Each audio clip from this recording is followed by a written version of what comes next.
Dan untuk mengetahui informasi terkini dari penerapan PSBB di Provinsi Jawa Barat, kita sudah bersama dengan rekan Nadia Hutagalung yang saat ini berada di Tol Cikampek, serta ada rekan Canggih Akare yang berada di Indramayu, Jawa Barat. Nah, kita ke Nadia terlebih dahulu, pemirsa. Langsung saja, Nadia, mungkin Anda bisa jelaskan seperti apa pelaksanaan PSBB hari pertama di Provinsi Jawa Barat saat ini. Apakah banyak juga yang melanggar atau seperti apa dari pantauan Anda?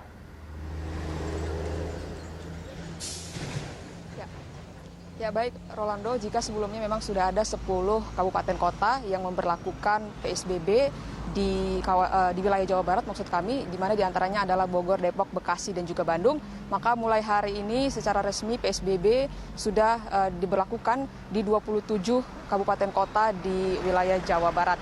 Dan bisa dikatakan bahwa Jawa Barat ini sudah 100% begitu memberlakukan PSBB dan dimulai per hari ini 6 Mei hingga nantinya 19 Mei 2020. Dan situasi saat ini jika kami tadi melihat perjalanan dari Jakarta ke arah Cikampek, kami menemukan 2 lokasi checkpoint, yaitu tepat di depan gerbang tol Cikampek dan juga melalui jalan arteri, yaitu di daerah Cikopo begitu. Dan di lokasi ini memang kami melihat sejak pagi tadi sepi dilalui oleh kendaraan bermotor, dan juga kami melihat di lokasi checkpoint kami melihat sejumlah petugas gabungan baik dari kepolisian, TNI ataupun juga dari Dinas Perhubungan ini melakukan pengawasan terhadap masyarakat yang melakukan pelanggaran aturan PSBB. Dan adapun pelaksanaan PSBB Jawa Barat ini yang tertuang di dalam Peraturan Gubernur Nomor 36 Tahun 2020 ini, untuk pelaksanaan secara teknisnya memang diserahkan kepada masing-masing bupati ataupun wali kota. Namun begitu memang secara umum ini tidak jauh berbeda aturannya dengan aturan yang sudah ditetapkan di sebagian wilayah Jawa Barat sebelumnya. Misalnya seperti wajib untuk menggunakan masker ataupun juga sarung tangan bagi pengendara roda 2. Kemudian juga dilarang untuk berkendara bagi masyarakat yang sedang sakit atau dalam kondisi suhu tubuh yang tinggi. Namun begitu memang terdapat beberapa perubahan, yaitu seperti di sektor transportasi terkait dengan kendaraan roda 2 yang boleh membawa penumpang dan juga terkait dengan ojek online. Untuk kendaraan roda 2 sendiri ini diperbolehkan untuk mengangkut penumpang dengan syarat adalah memiliki KTP dengan alamat yang sama ataupun juga dengan kondisi untuk darurat kesehatan.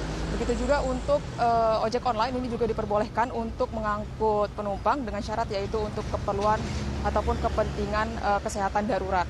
Dan juga ada beberapa jam operasional yang diberlakukan, yaitu adalah untuk operasional angkutan umum seperti terminal, kemudian pelabuhan dan juga bandara.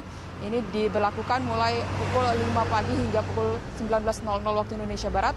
Sedangkan untuk halte bus dan juga fasilitas penunjang lainnya, ini dimulai pukul 5 hingga pukul 19.00 waktu Indonesia Barat, namun ada seperti layanan khusus bagi layanan tenaga kesehatan, yaitu dimulai pukul 5 hingga pukul 23:30 waktu Indonesia Barat. Dan untuk aturan-aturan jam operasional tersebut ini bukan hanya diberlakukan untuk angkutan penumpang, namun juga untuk angkutan barang, kecuali adalah untuk angkutan khusus di sektor yang strategis begitu, misalnya seperti pemerintahan ataupun juga untuk kebutuhan pokok dan komunikasi ataupun yang lainnya. Sementara kembali ke Anda, Rolando. Baik, terima kasih Nadia atas laporan Anda. Selamat bertugas kembali dan tetap jaga kesehatan di sana.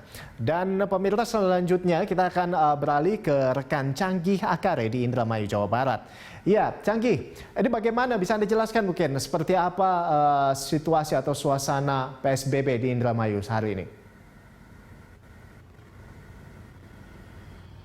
Ya, Rolanda dan pemirsa, hari ini memang pemerintah Kabupaten Indramayu, Jawa Barat mulai memberlakukan PSBB atau pembatasan sosial berskala besar secara full mulai tanggal 6 Mei 2020 hari ini sampai dengan tanggal 19 Mei 2020 atau dilaksanakan selama 14 hari. Namun pada pelaksanaan PSBB di hari pertama ini dapat Anda lihat di samping saya dan di belakang saya saat ini, kondisi masyarakat nampaknya kurang kesadaran terhadap pelaksanaan PSBB yang berlangsung mulai hari ini hingga 14 hari ke depan. Ini terlihat dari jalanan kota hingga pasar tradisional yang ada di wilayah Kabupaten Indramayu.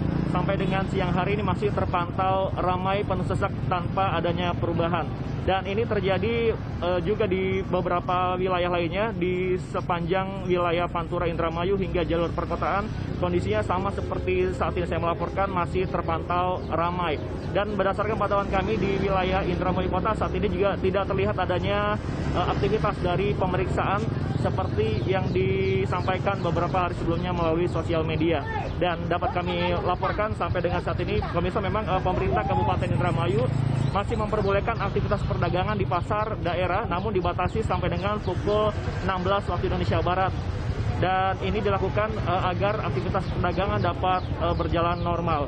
Sementara itu, sampai dengan siang hari ini, pemerintah setempat sebelumnya menghimbau kepada seluruh pengusaha lain selain pasar agar tutup beroperasi. Namun berdasarkan pantauan kami dari sejumlah tempat tersebut nampak masih buka sampai dengan hari ini. Bahkan aktivitas pangkas rambut di beberapa tempat pemotongan rambut juga masih tetap berjalan normal. Padahal pemerintah setempat melarang aktivitas salon dan lain-lainnya untuk buka. Demikian, Rolanda.